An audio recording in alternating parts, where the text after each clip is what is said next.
Thank you. Good afternoon.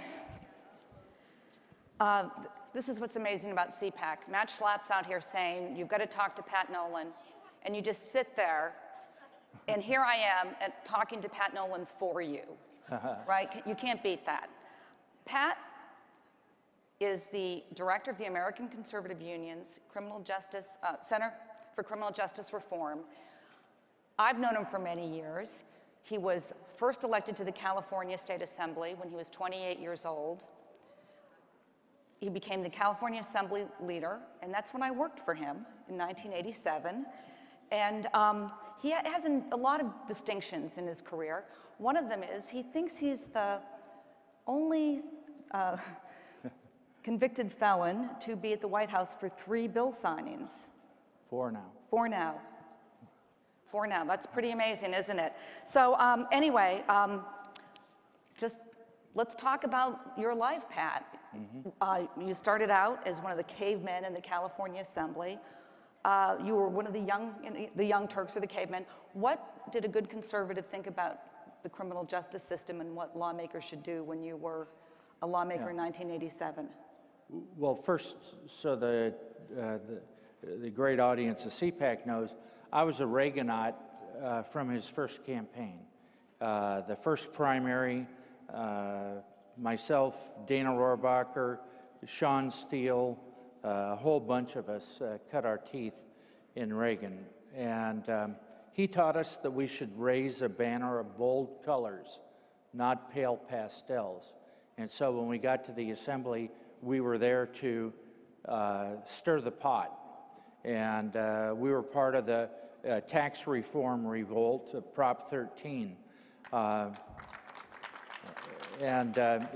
As Reagan said, it was a prairie fire that swept the country. And on crime, we were reliably tough on crime. I'd grown up on Crenshaw Boulevard, and not only myself, but all my brothers and sisters, our neighbors, were victims of crime. And so the thinking at the time was, get the bad guys, toss them in prison, and we'll have safer communities. So let's fast forward to 1988 when the FBI entered your life. They raided your office. What happened? Yeah, we're seeing, some of my friends have said I was the canary in the tunnel conservatives should have been paying attention to. The FBI targeted me for prosecution on a bill that was absolutely a good bill. I never asked for or accepted a contribution while it was still pending for my vote. I voted for it in good faith. They contributed to me, but through a series of leaks and thug tactics, they tried to pressure my supporters into saying that they had contributed to me as a way to influence my vote.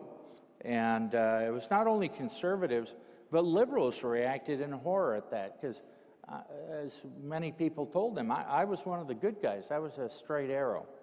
But I learned a lot from the process through that. Not only did they intimidate and threaten witnesses, and one of the things I learned is when the FBI interviews you, they won't allow you to tape the conversation.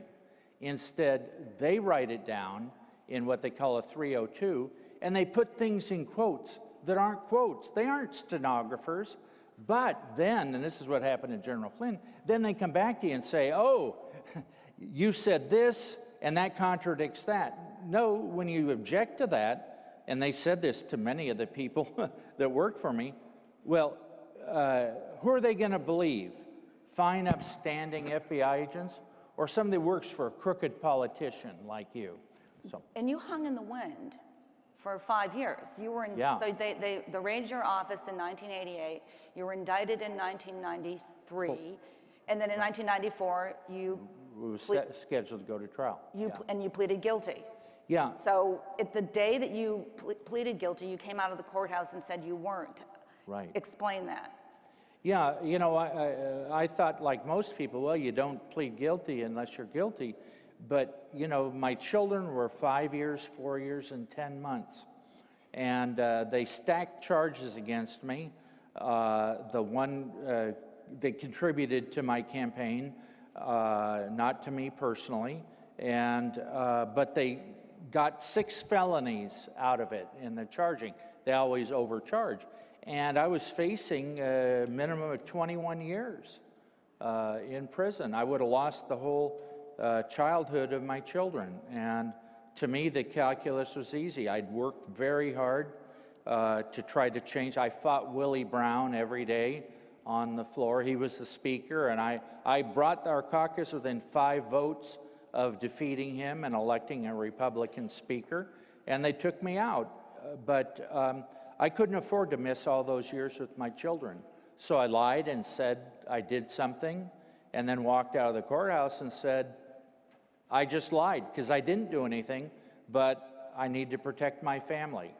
But God has a plan for each of us. And as Joseph said to his brothers, they tried to kill him. They sold him into slavery. And he said, what man intended for evil, God intended for good. And he knit together my experiences to prepare me for this work, which is warning conservatives and leading conservatives and saying, this big government, if they can do that to me, think of what they do to a young kid from an abusive family that runs away from home and gets in trouble. And that's what Van Jones was talking about. Mm-hmm. Yes. And I know you don't, we chatted before this, and I know that you don't want to give this poor me in prison talk. Right. But so talk for a second about how your faith got you through this. Yeah, thank you for that. I'd always wondered, would my faith withstand a serious challenge like this? But at every step of the way, God made it clear that his hand was on me. He doesn't save us from the pain of situations, but he does remind us that he's there. And I'll just give you one example. I arrived at prison. I'm a fat old white guy, and we've all seen movies of prison. And here I was, a politician, a Republican politician, going into prison, and I had some trepidations. And they sent over the guard on rotation. Normally it would have been my counselor, but she was off that day. And there were 700 guards that worked at this complex. And as I stepped through the layers of barbed wire, he said, "Hi, I'm Officer Bernalzani." And I said, "Hi, I'm Pat Nolan." And he said, "Oh, I know who you are. My prayer group's been praying for you." Now, what are the chances of that? 700 guards there. He's the only one that would have been praying for me. And yet, by God's hand, he was there. And through so many occasions, he made it obvious that he was preparing me. My wife said this too. Pat, he's got a purpose in this. Although people would say, what doesn't kill you makes you stronger. And we laughed and said, yeah, but God, we're about as strong as we want to be for a while. But yeah. So you've been involved, and I want to just go through some of the names of the people that you've dealt with in the course of the career. You've been involved with the Religious Land Use and Institutional Persons Act, Fair Sentencing Act, First Step Act, Prison Rape Elimination Act, all these years, and you've dealt with people on both sides. Let's talk about some of the people that you dealt with. Chuck Colson, who played such a big part in your life. Yeah. And here again, this is God really blessing me. Chuck recruited me while I was still in prison. And he was like an older brother to me. He took me under his wing, and I learned so much from him. And his vision was that conservatives should be involved in criminal justice reform. We shouldn't leave it to the liberals, because he didn't feel that they would run it right. and so he did that for me. But also, Teddy Kennedy, who I thought was evil incarnate, but when Harry Reid tried to strip prisoners of their religious freedom, Ted Kennedy and John Ashcroft joined together to say this is wrong, and I was blessed to be able to put together a press conference with the two of them. And just as Matt and Van are to get there, I found there's power in getting left and right. So when Kennedy wanted to sponsor the Prison Rape Elimination Act, which is really a stain on our character, you know, you get sent to prison, your sentence doesn't ever include being raped, and yet thousands of men and women are raped inside, about half by guards and about half by other prisoners. So they wanted to have Arlen Specter, and I said, no, you know, he doesn't bring anybody with him. He's a liberal Republican. We want to have Jeff Sessions. And they said, oh, you're nuts. He'll never do it. But he did. The moral issues was such that he said, yes, we need to take a stand and say this is wrong. And so it was that type of left-right. Sam Brownback was a great hero of this.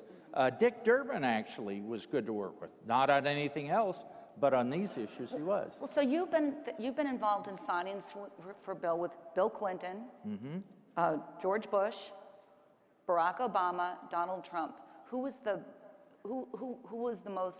best for you to work with? I think Trump.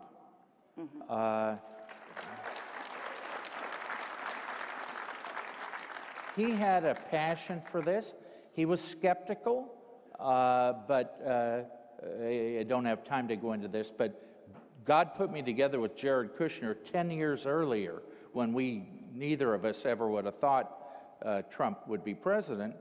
But we worked together, and Trump was convinced that this was wrong, that we were really hurting our society by having so many people unable to support their families, unable to find work. I hate to do this, but I'm really scrupulous about stopping on time.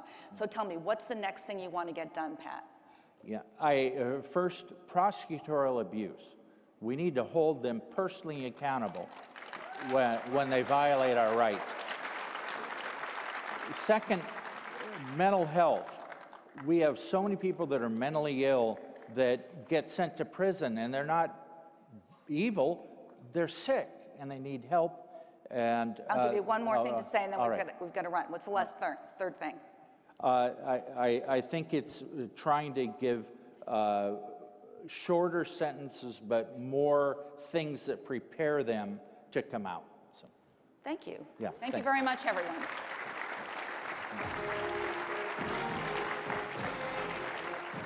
Thank you.